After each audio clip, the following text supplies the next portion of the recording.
I would like to welcome to the stage, we have Rosie Coffey, Head of Enterprise Applications Group, UCC.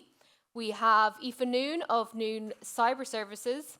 We have Donna Creaven, Director, ICT Governance and Corporate Services at Irish Prison Service, and Enda McGahern, who's a cyber security consultant with the Irish Prison Service. All very lengthy titles with just a dream. We're going to talk through some of the topics that we've heard already this morning and do a deep dive looking at sort of the culture of cybersecurity awareness within your organisation.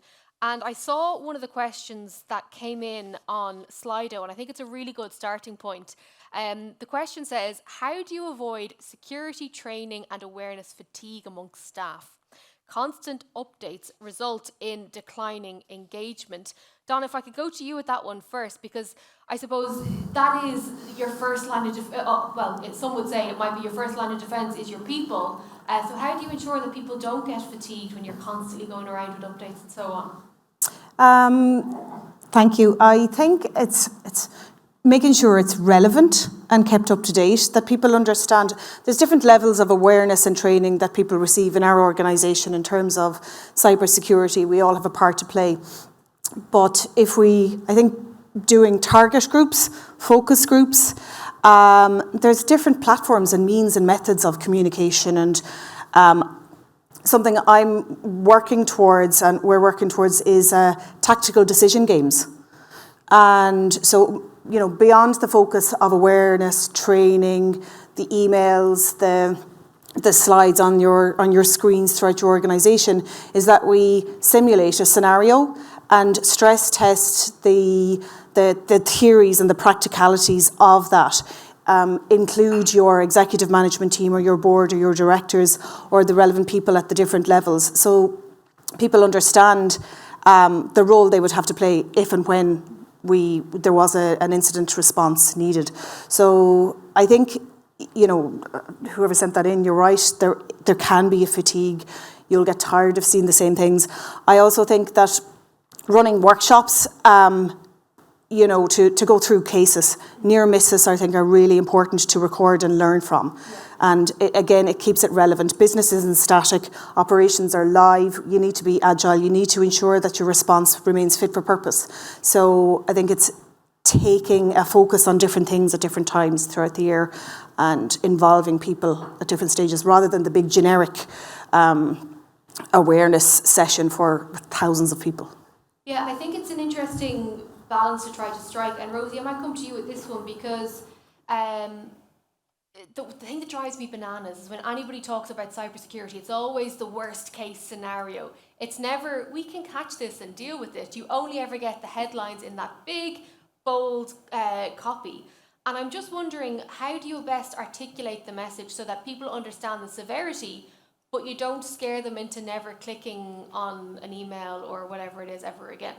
So I think the first thing, I think it really is, and I was welcome to hear it in the earlier panel discussions, is more of appreciation for people getting caught in phishing, and that, the reality is that only a really good phishing email will have all the traits in it that people will click on it. It's authoritative. It has a halo effect in that it is coming from a recognised source. It will have some level of urgency in it, and people are really busy in their daily lives. So the likelihood is that only 3% of people might actually identify that as something that's wrong, and that shouldn't be considered a negative thing, right? So we need to make sure that we're not scapegoating that type of person who might, and that they do understand. But I think Richard Brown mentioned it earlier, there's something wrong with the organisation if somebody does click on a link and it brings the whole organisation to a halt. That there is a role for all of us, and part of our roles is to ensure that if somebody does do that, that we have the protections in place, that it can cripple the organisation, that we have the antivirus are up to date, that we have the latest technologies to capture that and isolate it. But just then, in terms of the narrative and engaging people, I think we can use some of the controls that we have around risk management and our language around that. And there's a lot of what we do is governance and like in terms of like box ticking back to, you know, we must do like 2 hours or 3 hours of cybersecurity awareness training and then it's ticking the box, but actually has it really resonated? So actually when you have, for our risk registers and having risk registers within departments that have cyber scenarios in it and operationalising that to like scenario based, like if this happened, so like let's talk about business email compromise or invoice redirection. And that could happen in any department. Anybody who is running a tender for something could get compromised through a supplier fake email and setting up a bank account or, you know, setting that in motion. So talking through that scenario with somebody and identifying something that really resonates with that department and then building out protections based on that. So it's really relevant for them. And in that, you're also doing, you know, you're also educating and training the person and you're demystifying a lot of the cyber side of things. You know, even like maybe then in terms of talking to the board or the exec, I think as well when you use risk and you can equate it to a number, like so you're not talking about encryption at rest or you're not talking about, you know, firewalls, you're not talking the jargon, you're talking about, you're relating it back to the impact of the risk and how that would affect in business terms, how it might affect something. And then you're able to equate it back to a dollar value of some description. Okay, I might just ask everyone who's got sparkling water on their table to please lift the lid. I don't really want to lose anyone right now. If we can just wait till after lunch, that'd be great for me. So if you just take it off and prevent that from happening. So if I can come to you and follow on from what we just heard there, you know, a few years ago, there was this perception it would have been easier to tackle cyber threats because it would have been a one-off. It would have been a prince somewhere in the world who wants to give you €1 million, but you have to click on this link and put in your bank details. We know the sophistication of the threats have increased. How do you not pigeonhole yourself into just telling staff this is the only type of cyber threat? Like you only need to look for one thing. How can you be comprehensive without the overwhelm, I suppose? Yeah, so in my experience, I suppose I've worked with various organisations and different sectors, and the one thing I'd say about, you know, educating staff is you need to make it relevant to their area. So I'd always tweak presentations, you know, if I'm presenting to finance or HR or whoever's in the room, you need to make it relevant so that it's easy for them to understand where the risk is within their department. And it's so much easier to get your key stakeholders on board than with that. And that naturally drills down into each department. So I think that's definitely the number one thing. Make it relevant to each department where you can.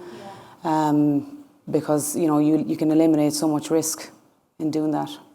And then just to bring you in as well, you know, we touched upon this earlier on in the first panel of how, you know, you could have your own house in order, but then if you're bringing in a third party for whatever reason, that could be the weakness in the chain. Do you need to have strong enough systems to watch what's coming in as well as what your people are doing? Like, what's the best approach in that regard? Yeah, I suppose it depends how they're connecting into your organisation. So if they're coming in with USB sticks with a presentation on it to plug it in, you know, do you block USBs? Have you got antivirus in place? So how do you get maybe some content in if they want to present? If they're third-party suppliers who are providing remote support, do you have kind of pre-vetting procedures in place in terms of, you know, what's your security certifications? Have you got ISO certifications? What's your cyber hygiene? And kind of maybe having that in either tender phase or kind of pre-contract negotiations. So you kind of get, at least you're doing due diligence. So you can't prevent a breach. Yeah. You can't be 100% secure. But if you have a breach and there's an investigation and maybe the data protection commissioners are involved, at least you can say, well, at least we have due diligence. We do vet our third parties. We do ask them to, you know, to review their own processes. And I suppose acknowledge or sign maybe some contracts to say, you know, if they get breached, that they'll actually contact us. If some of their accounts get compromised, that they will contact us. And then we can then be on guard then to say, okay, well now we need to disable their access temporarily or we need to put different processes in place. So yeah, you're only as strong as your weakest link, I suppose, in that regard. And what I'm fascinated about what you just said is, as you were talking there, like images that were popping up in my brain of different organisations that I've gone into. Say I'm doing an interview with somebody, I go into an office, and it's amazing the difference and the disparity between what some companies have in terms of cybersecurity And then others, they may as well have the pin of the CEO's bank card hanging up on the fridge in the office because it is so lax. And I think that's something else that needs to be understood and appreciated. I'm sure even with the companies that we have in the room today, there's differing levels of sophistication. So what would be the baseline requirement, regardless of the size? You know, if you are a business dealing with any level of data, is there a baseline requirement? Is it too late to be implementing things now? Or, you know, what's the best approach? Because not everybody has invested as heavily and as early as others have. Yeah, I suppose it's a difficult question, but I suppose even things like you know, antivirus software, firewalls. Have you got a security awareness campaign? Have you someone in your organisation that's responsible for security? So just trying to get a feel for where they're at in terms of their security is, I suppose, is a start.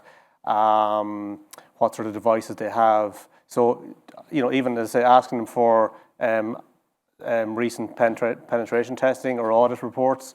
You know, it depends how much level that third party, if they're engaged with you for 6 or 12 months, they're obviously maybe going to be in your office, in your organisation. Maybe you're giving them a laptop to work on, things like that. So are they bringing it home, plugging it into their own Wi-Fi? Are they using it for personal stuff as well? So I suppose that's where the balance is in terms of your own staff and the third parties. But certainly, yeah, how you get set them up, even with email. Do they use their own email? Can they get, when they're in your own organisation doing work, can they get their own email? Do you give them corporate email that they can use for temporarily? So it depends on the level of engagement with the third party. If it's only a day, like going in to do a presentation, that might be different than if you get them in for 3 or 6 months on a contract to do a particular job of work. Yeah, and Donna, I want to bring you back in because again, just where I work, so in News Talk, we have people who take control if there's a fire drill, if there's a fire alarm. We have people who are the data controllers, so if there's an issue with GDPR. Aside from our CTO and the guys in the tech team, we don't really have people on the third floor where News Talk is who are sort of the cybersecurity cops walking around and trying to identify things or being the point people on the floor. If you really want to ingrain this into every level of the organisation, is that something that you should have, where you do have a first port of call to say that looks dodge or you've done something, I can help you? Yeah, where you have your health and safety coordinator or your health and safety officer. And I want us in a place where we will treat cybersecurity, our training in respect of information management to ensure confidentiality, integrity and privacy and security of information is like your manual handling training at the point of induction. And that that role, responsibility and accountability is ingrained and in every job description or functional responsibility area, because every single one of us in our day-to-day activities have access to information. We use operating technology, we use databases, and ICT is not standalone. We're all a human firewall, and that human firewall isn't an evangelist, that security guy going around, and it's not limited to the security function. If it depends on the scale and how large your organisation is, but if you have the opportunity to appoint a security steward or a security champion throughout the different areas, and that you have a cross-functional working group where you have, case reviews, it's really important that you record the near misses and that you learn from that and that you share the information, and that is, consistent awareness training as well. When you say the near misses, is that anything from a dodgy looking email right through to someone trying to infiltrate the system? No, absolutely. I mean, we would get the director leadership team would get a quarterly report in respect of all of the threats and the near misses and how we managed them, or if there was a potential area that was where there may have been a risk escalating, what we need to do to close that gap. And I think that's really important to put that process in place. It keeps it on the agenda. Quarterly, we would have this report circulated to us. We review it, we look at it. You see the near misses and you see, well, what do we need to do to miss that? So having your reporting and escalation process is important, but there's a lot of learning from the near misses. I think the near miss as well is almost like we're over-reliant on technology, so we would block maybe 90% of emails as spam. But the few that get through, they get into people's inboxes. Yeah. So who's clicked on it, who's not clicking on it. So the sooner we can identify that email that's come in, then we can actually then go and actually delete, as a minimum, those emails from people's inboxes before they had a chance even to look at it and review it. So they're the type, I suppose, the things of the near miss. And I suppose the danger as well is that people can be oversensitive to the emails. So you mentioned earlier, what do I click on it, do I not click on it? And the danger is that your help desk will get swamped or the security team will get swamped. So if 500 emails arrive in a spam email, you don't want 500 people ringing the help desk saying, I just got an email here, is this valid or not? Because they're being taken away from proper support calls. So it's kind of educating them, getting the balance right of what's an actual phishing email and what's not. And I suppose that they're the type of near misses that we would say. And part of this as well, Rosie, I'm sure, is ensuring that if an individual manages greatly at their own workstation to avoid something, that they report it still as a near miss. Because when I was talking to Pat Ryan and his team and Richard Brown recently at the National Cybersecurity Centre, we were talking about the importance of reporting. So whether it is an individual, a team member or an organisation, it is important that you come forward and don't feel like a fool if you did click on it, and don't be afraid to shout about, geez, I'm great because I didn't click on it.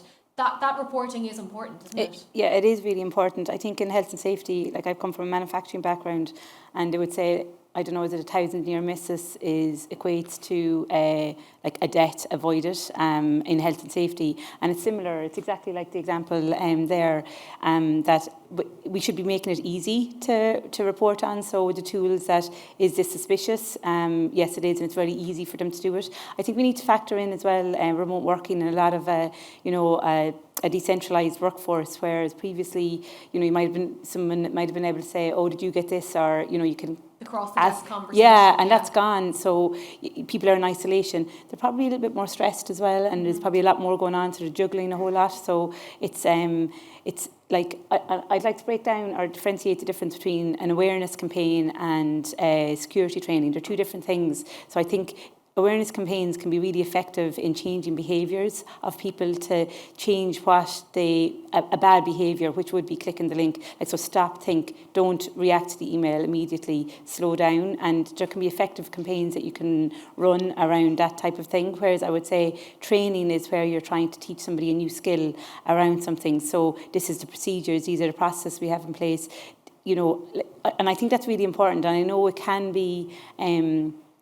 but you can have all the processes and procedures in place, but if people don't know how to use them or they're not aware that they're there, so that's where I would see the training comes in, to actually operationalising the process and procedures and making them part of the day-to-day work. And that really is getting to the culture, right? So if you're really operationalising your governance processes and your procedures, then you're really onto the start of actually changing the culture, I think. But I think that goes back to where we started with this conversation, because it's almost like having a fire drill policy. Yeah. You've stayed in a hotel, you see the thing on the back of a hotel door going, this is the way out.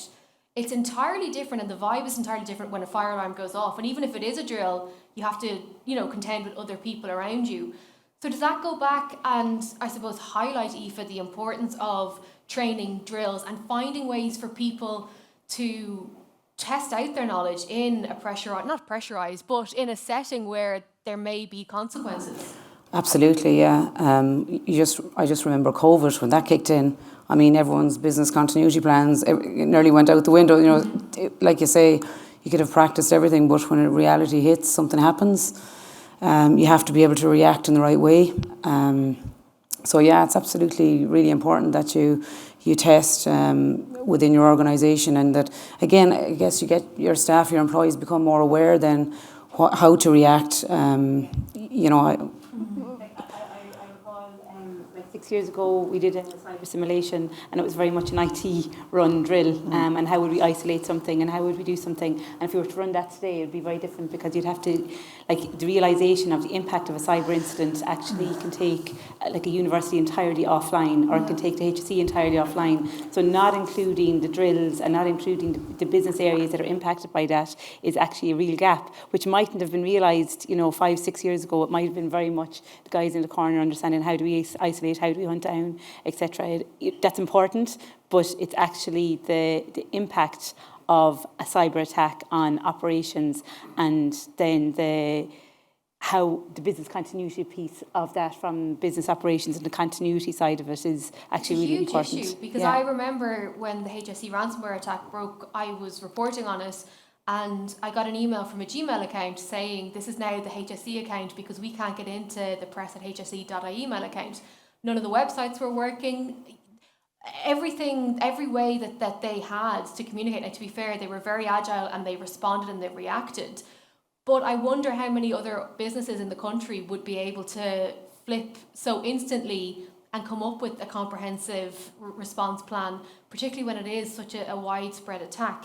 We are coming up towards the end of our session, but another question that came in on Slido, and a quick reminder, it's sli.do. And if you just use Cyber Summit 2020, you'll be able to get in. The question is, does every organisation need to strive to protect themselves from every attack or accept limits beyond which an attack will be successful? Donna, what do you make of that one? I think, can you repeat the question, or I'll break it down word by word? Does every organisation have to... So is the goal to be never impacted by a cyber attack? Or is the goal understanding and accepting that, you know what, some things may get through, but we can deal with it? Yeah, I think we all need to strive to be absolutely resilient against any attack. However, it is important that organisations realise and acknowledge that you will be attacked, something may get through. So it's having a cyber resilience framework in place. If there isn't one already there. It's having your up-to-date business continuity plans. It's not just continuity though, it's contingency arrangements, and it's the escalation of continuity to contingency to emergency response plans. If it was to such an extent that your entire organisation was shut down, how do you stress test that? You know, what's the slack? How long can you take before a system needs to be up, and what services do you need to shut down? I guess working in the sector where I work, we're strong enough when it comes to contingency and emergency arrangements, to make sure that people are fed, that health services remain. We identify what services are critical for in an emergency event. And we identify the interdependencies between the business operations and the systems. And I think your cyber resilience framework is really important. Security by design, and now that's a requirement through legislation as well, is also really important. There's a direct correlation between project management, governance, and cyber hygiene. But I think we should all strive to absolutely, defend yourself and resist the attack. Mm-hmm. And a final question that I can think of now is that there's been a great awareness campaign and also training in relation to 2FA, or multi-factor authentication, and it's great when it works. But in the instance of a cyber attack on an organisation where you're at, like, say Newstalk, touch wood doesn't happen, but at newstalk.com, I can't get into my email, I can't get into the server at all. And then for whatever reason, if I don't have any of my devices to get into any of my accounts to verify that it is me, there's this weird chicken and egg thing that I think, although we've been great at explaining how great 2FA is, do we need to do a bit of work of explaining to people that if your phone gets lost and for whatever reason you can't get into anything else, you're not going to be frozen out forever? There are workarounds and there are systems to get back into your accounts. Yeah, and I suppose it depends on what form of 2FA I suppose you have set up, and you have contingencies. So whether it's a SMS message or the more secure app on your phone with the authenticator on it, that where you have it maybe set of secure codes securely stored somewhere else, that if all else fails, that you can use them. I suppose it can be daunting for some people to try and use 2FA. It's not a silver bullet, but it is better than static usernames and passwords. It's very trying though when people come up to my desk going, what's a 2FA and where's the code go? And I don't remember what the email address that the code is going to is, and it can spiral. And I think for people who aren't tech savvy, it can be another sense of overwhelm. And it can be another sense of, geez, I'm an agent, I'm actually not going to say anything and just get on with my day. I think though, in the security side of it, we are lucky insofar as that people's lives are affected by this as well. So if we're doing an awareness campaign, we're not trying to do, don't click on this email because you'll bring down the company. Yeah. You have to bring it to them, that everybody's got a Gmail account. Everybody's got a webmail account. So you could bring down your laptop at home with all your family photos on it. So you try and bring the awareness into, in general purposes, phishing email affects you at home. If you've got kids, so we've done some awareness in the prison service, where we had the corporate side, but we also had a section on home use. And with prison officers, we're also very conscious of their social media presence, that they're not giving away their location, all where their family members, all that sort of stuff as well. So we kind of bring that into it and say, well, here's the benefits of all the cyber security stuff for you at home. Just forget about the prison service for a minute. Yeah.